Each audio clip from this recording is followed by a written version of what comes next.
Hello, organic chemists. I know I sound so horrible.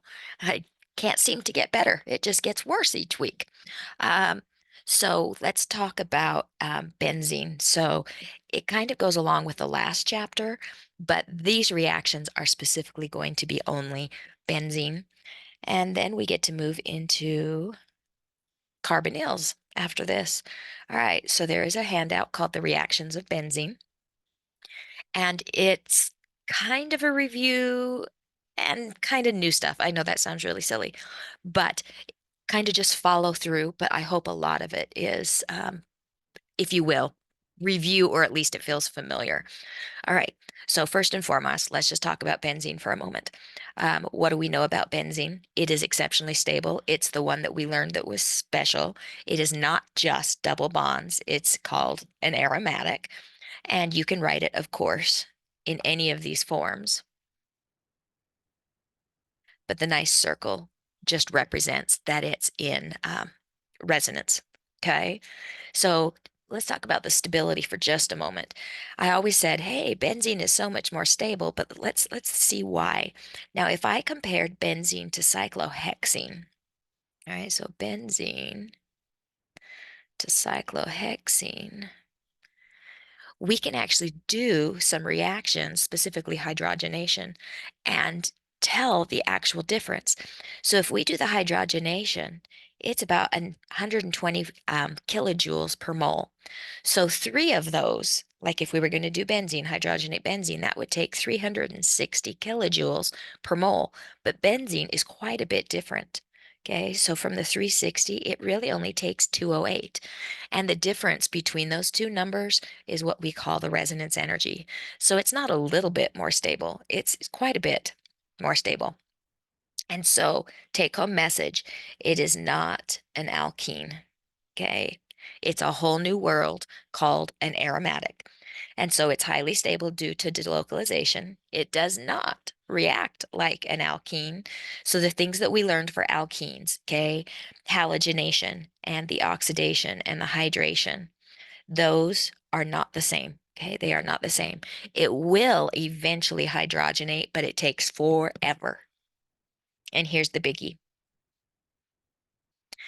Instead of adding like pi bonds usually do, it's going to substitute because it wants to keep that aromatic character. And then, just as a reminder, remember aromatic hydrocarbons are known as arenes or aryl groups. Okay, so let's look at the reactions of benzene. So if it doesn't want to do addition like all the others, what does it like to do? And it is called electrophilic aromatic substitution, or EAS is what I usually abbreviate it as. And so this is what is going to happen. We're going to take the benzene and we are going to react it together with a super electrophile, okay? A super electrophile. So I'm going to put just a nice little E positive right there. All right, now it's going to look like addition for just a moment, but I'm going to attack my super electrophile and I'm going to attach it to my benzene. All right, now I have a choice right here. I have created a carbocation, and normally in addition reactions, I'd have a nucleophile come and I'd have it attack that carbocation. But if I do that, I lose my aromatic properties. Okay, I lose my aromatic properties. And so for EAS, that's not what is going to happen. This hydrogen right here is actually going to be ripped off. And I'm going to redraw it down here. Whoa, that is so ugly, but it works.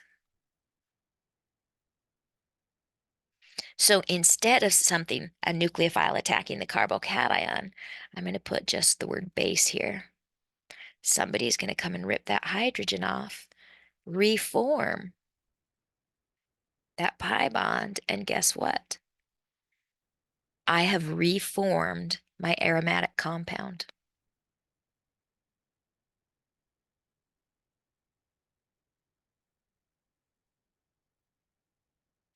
and I substituted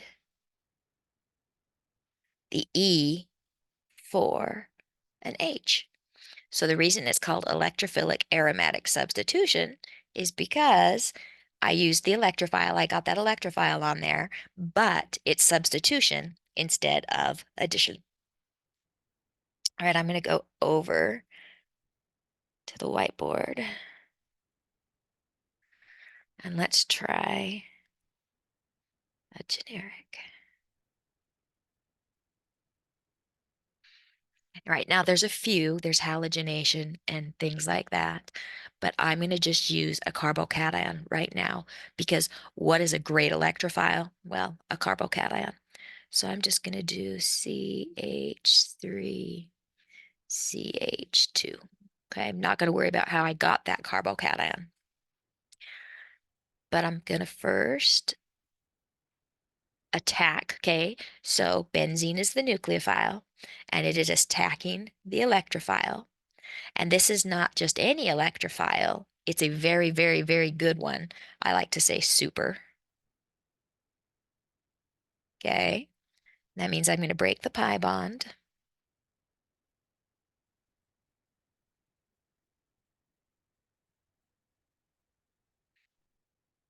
And two things go in its place.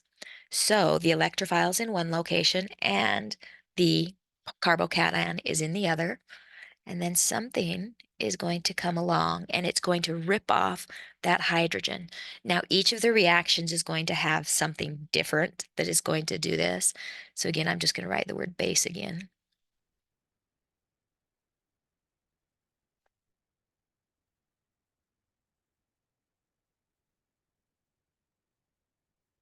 And I reform my aromatic. Okay. So again, EAS, electrophilic aromatic substitution. The first step, benzene is the nucleophile and it attacks the electrophile. And step number 2, the aromatic system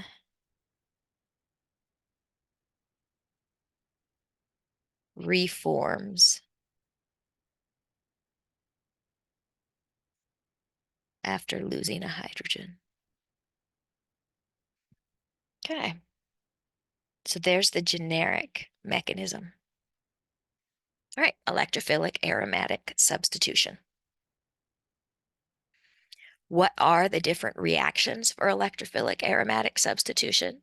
Okay, we're going to learn halogenation, nitration, sulfonation, Friedel-Crafts alkylation, and Friedel-Crafts acylation.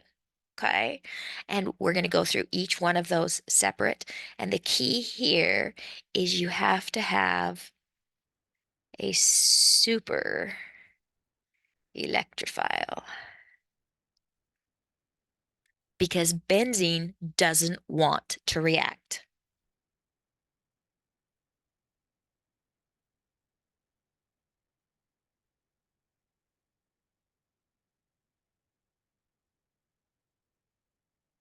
Okay. It is resonance stabilized. Yes, it does have pi bonds, but they do not want to react. So if you want to get benzene to do anything, you are going to have to tempt it. And it can't just be just a generic electrophile. It is going to have to be a super, super one. Okay, let's look at halogenation. Similar to the alkanes, okay, like what we've learned in the past, but here's how we tempt it. Okay, we have to have a Lewis acid. The Lewis acid converts it from just an okay electrophile into a really, really good nucleophile. And then we're going to be able to do bromination and chlorination. Of course, we don't do fluorination, and then the iodine isn't going to work in this case. All right, so if you have a benzene, if we were to do this in the past, we would have just said Br2 or Cl2. All right, but those aren't good enough. We have to add a Lewis acid with it. And so I like to pair the iron with it. So iron 3 bromide will go with diatomic bromine, and that will put a bromine on. Or I could have used diatomic chlorine and FeCl3. Now, there's quite a few Lewis acids that we could use, aluminum, iron.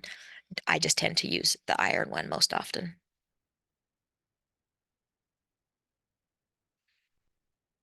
All right, so that tells you the overall picture, but what is really happening?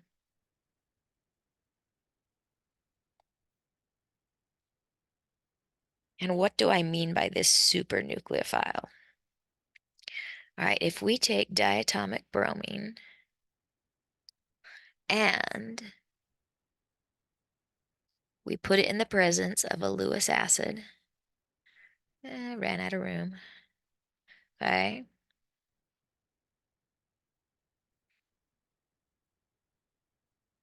We're going to make this nifty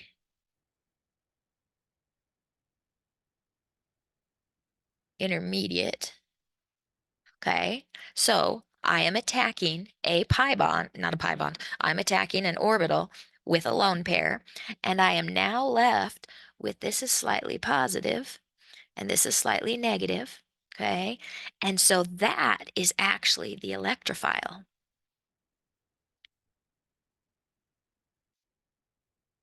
So really, what is benzene seeing? Benzene is seeing basically that, because if it attacks right there, okay, this will get kicked over. So this whole thing together looks like a great big bromine to benzene. And that is a very good electrophile. And that's also why you have to have the Lewis acid present.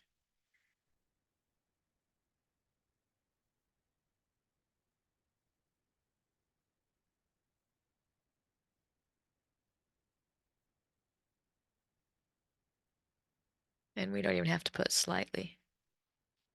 This is a true positive and a formal charge positive and a negative. All right, so the benzene goes in there.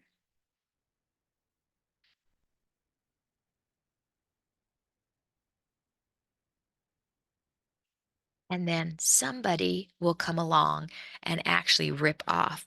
And in this case, it could be the rest of this group. But again, I like to just use generic base at first.